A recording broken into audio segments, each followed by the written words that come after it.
800 BC, making it older than both Stonehenge and the mighty pyramids of Giza.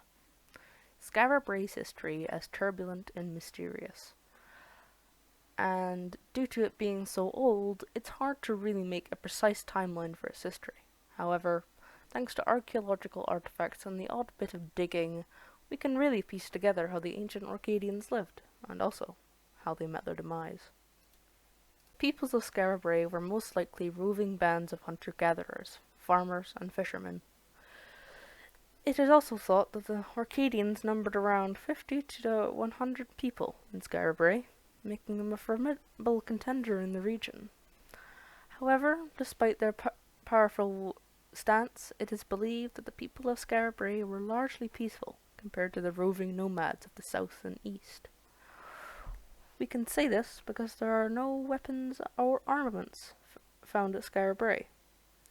This was especially the case after the agricultural revolution, which enabled the Orcadians to settle down and live permanently in Skara Brae. Skara Brae was most likely built from the local stones of the area, as the stones used in Skara Brae are similar to those found in the local dunes and beaches. The original residence of the village is thought to have been adjacent to a freshwater loch and surrounded by grassy flatland. At the time, the village would have been considered inland. However, now, it is very much coastal after the land receded following great storms and the rising sea level following an ice age. This submerged most of the land surrounding much of what we call Orkney, and put Skara Brae at the mercy of the sea.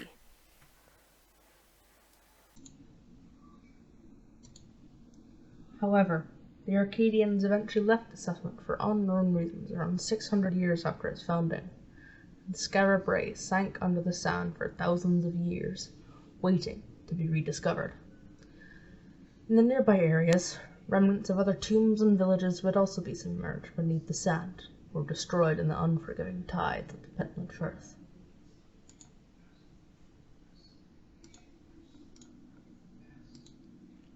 However, despite the lack of human presence, it is thought Skara Brae remained untouched after a thick sand dune covered it after a storm ravaged the area. The dune protected the village, and its various artifacts which mostly survived the millennia of isolation and which now can be seen today. Many centuries later, in 1850, a strong storm uncovered the first secrets of Skara Brae. The owner of the land in the nearby Scale House, William Watt, discovered exposed walls and uncovered 4 of the houses. Over the next 100 years, many excavations took place. At first, many believed this to be a pictish construction, but later evidence proved that this was Neolithic in nature. However, unfortunately, treasure hunters descended on the site and carried off many precious artifacts in 1913 while it was unprotected. The artifacts were never recovered. What remains does thankfully give us insight into the ways the ancient Orcadians lived and truly help us understand the mystique of Skara Brae. These artifacts can be seen throughout the village, and they include trinkets and art alike. One fine example is the stone balls that can be seen with intricate carvings on them. It is thought these balls most likely represent runes, and most likely were for religious purposes or some kind of hobby or game for the people of Skara Brae. The balls have been found to have connections with other balls discovered, mainly in the Scottish Highlands, but they can also be found in Ireland and England. More artifacts have been discovered, however, such as ochre, so it seemed to imply that body painting may have been a custom for the Orcadians. Another is beads, most likely representing power and status. Pottery was also found in Skara Brae, perhaps giving us information. These artifacts undoubtedly played a significant role in the life of your average ancient Orcadian. It's not too far-fetched to say that the rest of the islands may have lived very similarly to the ones in Skara Brae.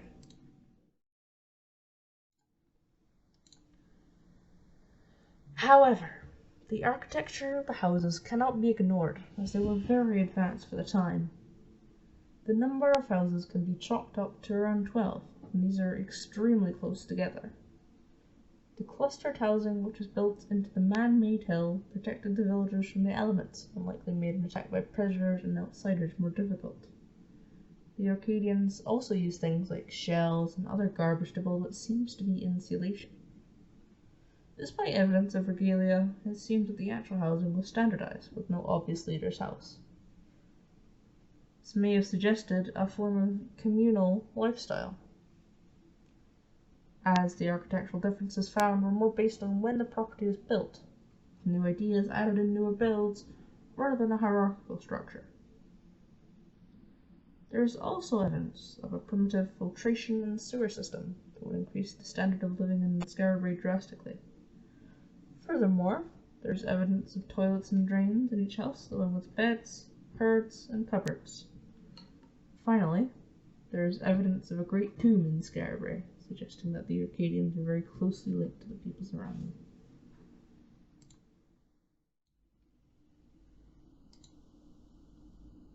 There are other examples of evidence of Neolithic Orcadians.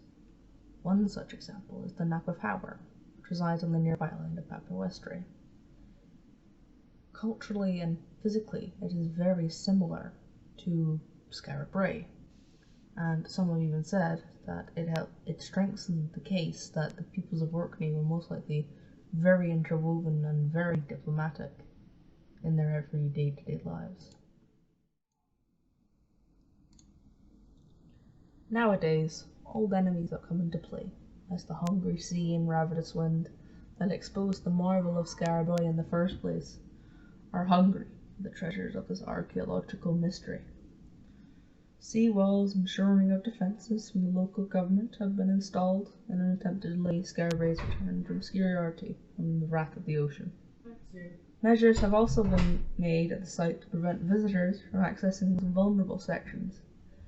The village has been deemed part of the heart of Neolithic Orkney, a UNESCO World Heritage Site, and it has received a dusting in a fancy new visitor centre.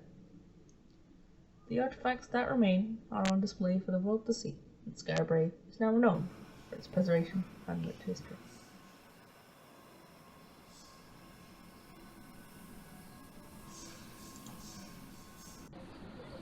What we can tell from the ancient village of Skara is a sad truth.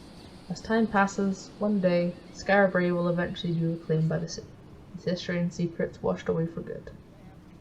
However, despite this, the fact that Skara remained untouched for so many years truly puts into perspective humanity's progress into the future, and it may not seem as bad as you might think.